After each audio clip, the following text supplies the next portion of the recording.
The Russia-Ukraine war prompted the Czech Republic to exhibit anti-Russian sentiments, resulting in discrimination against Russians residing there. This prejudice led to the targeting of ethnic Russians. President Petr Pavel once advocated for the expulsion of all ethnic Russians from Czech soil. However, the current scenario indicates a shift in this disposition.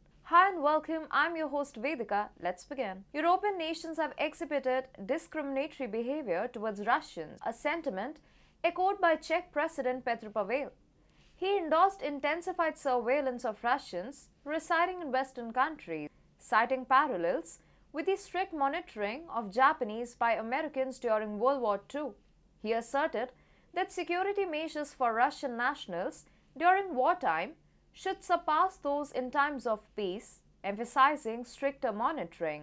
All Russians living in Western countries should be monitored much more than in the past, he opined, drawing an analogy to the surveillance and security scrutiny endured by Japanese by Americans during the aforementioned conflict. However, a peculiar realization seems to have dawned upon President Pavel, altering his perspective. The Russia-Ukraine conflict triggered a surge in the cost of living across Europe, prompting inhabitants to engage in demonstrations within Prague, leading to the resignation of officials. Escalating energy expenses became a source of discontent among citizens, motivating their participation in street protests characterized by anti-NATO sentiments. The city of Prague witnessed substantial rallies, united in the objective of toppling the incumbent Czech government that leaned towards NATO and opposed Russia. A notable assembly of approximately 70,000 individuals congregated in the Czech capital, vehemently protesting against the escalating energy cost. Concurrently, the demonstrators expressed their displeasure towards the European Union and NATO, which appeared to correlate with their disapproval of the prevailing socio-economic conditions. This collective demonstration signified a critical public reaction to both the financial predicament induced by the Russia-Ukraine conflict and their dissatisfaction with the country's alignment on the international stage. In the context of housing benefits, individuals residing in registered flats within Ukraine are afforded a monthly allowance of €125. Furthermore, refugees, distinguished by their vulnerability, are recipients of humanitarian aid. A hierarchical approach to financial support exists, wherein children, students, and senior citizens receive a more substantial assistance of approximately €200 per month, while others receive approximately €130. Supplementary benefits are extended to those individuals confronting disabilities, aiming to address their specific needs. The influx of refugees has induced a sense of unease within the local population. The government has responded by issuing 450,000 visas and facilitating access to financial aid along with work permits for Ukrainian nationals. However, the utilization of taxpayer funds for these initiatives has elicited discontent among local residents, culminating in protest activities. A ray of relief has emerged for the local populace as the aforementioned measures are currently undergoing cessation.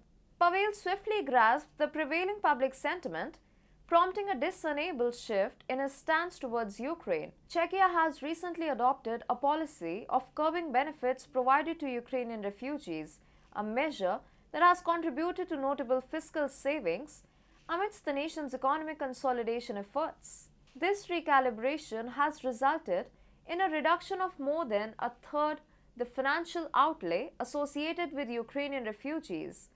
In the month of June 2023, the state's disbursement for humanitarian aid and solidarity grants amounted to nearly €71 million, a figure that saw a decline to approximately €46 million by the subsequent month of July. This fiscal prudence can be attributed to the implementation of the Lex Ukraine legislation, which introduced comprehensive changes to the framework governing refugee benefits. This legislative change officially took effect in July 2023. Czech Labour Minister Marian Jureka representing the KDU-CSL party within the European People's Party, corroborates the impact of these modified conditions on expenditure reduction.